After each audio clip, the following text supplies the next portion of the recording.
I've actually never seen such intense hype for two movies and two complete different movies that were released at the same time.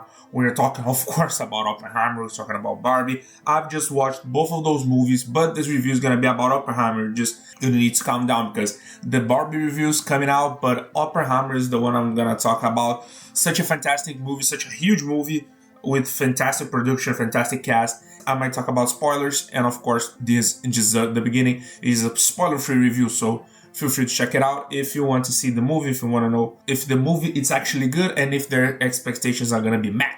So just don't forget to subscribe, don't forget to leave a like, and let's go with this video. So first of all, if you never knew about the story, like who the hell is Oppenheimer? If he doesn't look like an American, Oppenheimer was an American scientist that worked mostly first in Europe, then he came back to the United States, and he was mainly the portrayal of the Manhattan Project.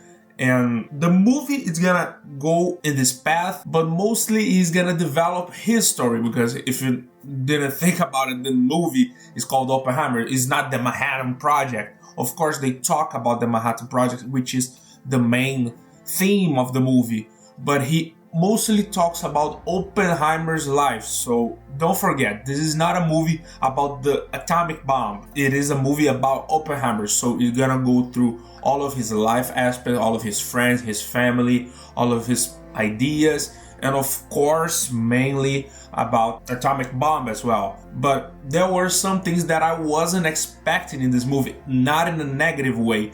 But as it's a 3-hour movie, there's a lot of drama, there's a lot of speaking in the movie.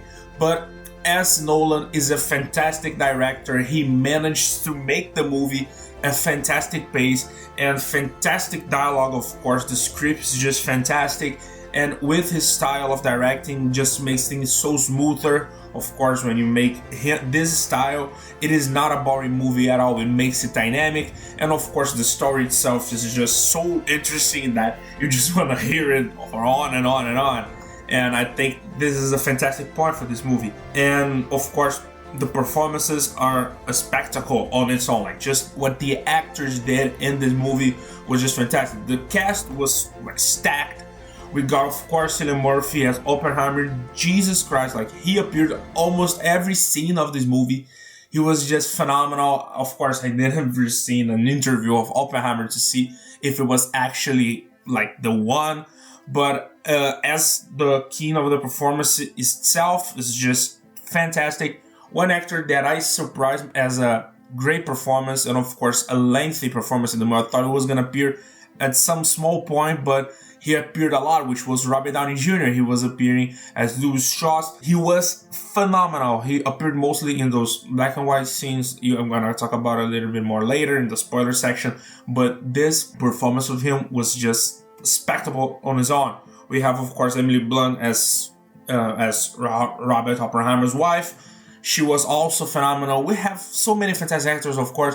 Shout out to all of them, but of course, for them, mostly because their performances was almost perfect. We had also Matt Damon. Matt Damon surprised me a lot. I think, in my opinion, it is his best performance with The Martian. Like, this movie probably is the best performance of him at all.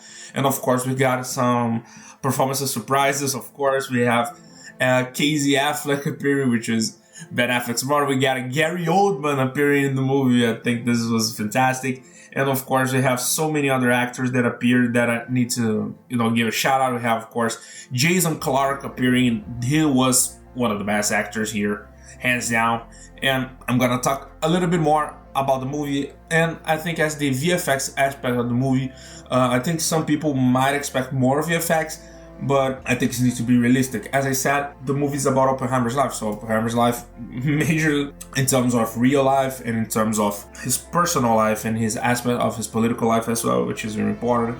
And the VFX as well, they appear a lot in the movie, but mostly in the part, when they're testing actually the bombs. There's not a lot of VFX in the movie, but the effects that they do, the sound design of the bombs, it is really special, and it is the thing that makes it so unique and so real. I mean, if you want to talk about like how the movie went, the movie itself is fantastic. The story is great. The actors were fantastic. The visual effects were keen on. They were perfect. basically. And of course, so many surprises that I got from seeing the movie. I saw one of the first sessions here, and I just cannot say that I'm breathtaking.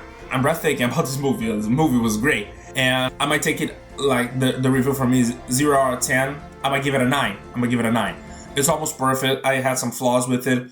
Like, I cannot tell you right now what it is, but for me, it's a 9 out of 10. I couldn't recommend you more to watch this movie. Now I'm going to the spoiler section, so if you've never seen the movie, I recommend you to stop right here, go back when you finish the movie so we can chat about the movie, and, then come back, and you're gonna love the movie.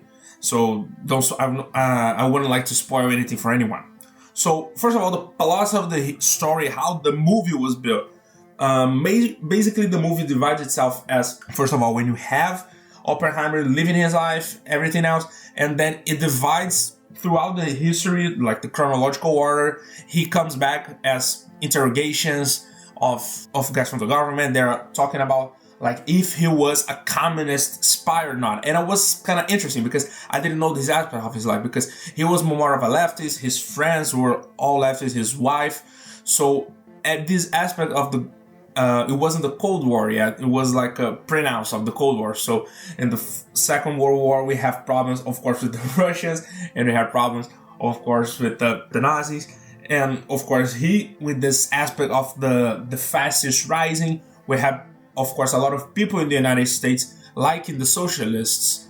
Of course, at that time, they didn't know what socialism how it could happen, or communism. So he just had his political opinions, and for him to be able to be part of the project, he couldn't be part of this government, but he couldn't be part of the communists, but he was never part of the party, because even though he had some political opinions, he was thinking about everything by himself. He was making his own opinions, and he wasn't afraid to change it. Like, different from another scientist that you might think, he was not like a dumb scientist, or no, like he lived his life fully. He was popular, he was cool, and he talked a lot about with the press. He talked a lot of politics, and this is a thing that happens a lot in this movie. He talks with the politics and everything, and of course he talks about the project of Manhattan Project. And for him to be involved with it, he cannot be involved with the communists, of course. And this was going to later on be a problem for him, where he almost got, I don't know, with jail, but he lost his security badge. And those interviews that he has, I thought they were gonna mess up with the whole story, but it was pretty clear that the comebacks were in a different time, mainly because he was older. Oppenheimer was older, and of course you can understand clearly that it was just in an interview. And those interviews were amazing. As I said, one of the most fantastic performances here were from Jason Clarke. I was surprised to see him perform such in a fantastic way. Like, for me to hate him, like when you have a performance that you hate the guy, like, it is a fantastic performance. And this is what I felt at the time. And of course, you can see a lot of Nolan's key directing styles there. Like, for example, I just thought about Inception when I was watching the movie, when he was presenting to the other scientists the project of Oppenheimer, the Project Manhattan, which was like talking in a room with a blackboard and talking stuff. Like, I was thinking directly of Inception, because as the camera was moving, the style was just so similar. Of course, it's the same director.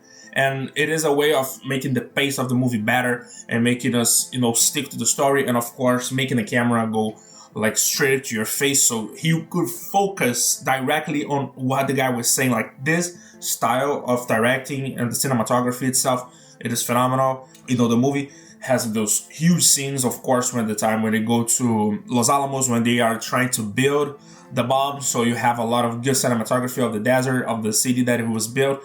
I think this was one of the best parts of the movie. And one of the surprising things of the movie was like almost half of the movie is about like the interrogation part, where they are interrogating Oppenheimer and of course interrogating Louis Strauss, which was played by Robert Downey Jr., which at that time I didn't know that he was gonna be a huge part of this movie.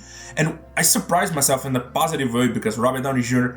just revealed to me as a crazy, fantastic actor. Like, he portrayed one of the best, I think it's the best performance that he's ever portrayed.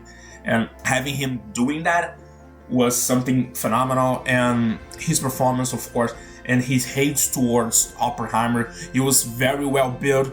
And the way that the movie was directed, for him to have this performance. I think the script, of course, was fantastic, but the way he was doing was phenomenal, was perfect. And of course, Matt Damon was one of the other great performances that I saw. I think there's a huge possibility that Robert Downey Jr. or Matt Damon or someone else of this cast be shown as an Oscar, because this is just fantastic. And of course, but this was surprising. I didn't know Gary Oldman was Harry Truman. His performance was, of course, fantastic. Like, he's an Oscar-winning actor, and we saw him playing other presidents or other prime ministers, and he was fantastic as Harry Truman. I think was a very good surprise to see. It was a very small participation, but just this participation show him why he's so talented. This is Nolan's best project yet. To be completely honest, I don't think this is the best Nolan project. If you like the story of Oppenheimer, I think it is possible for you to think this is the best project of him.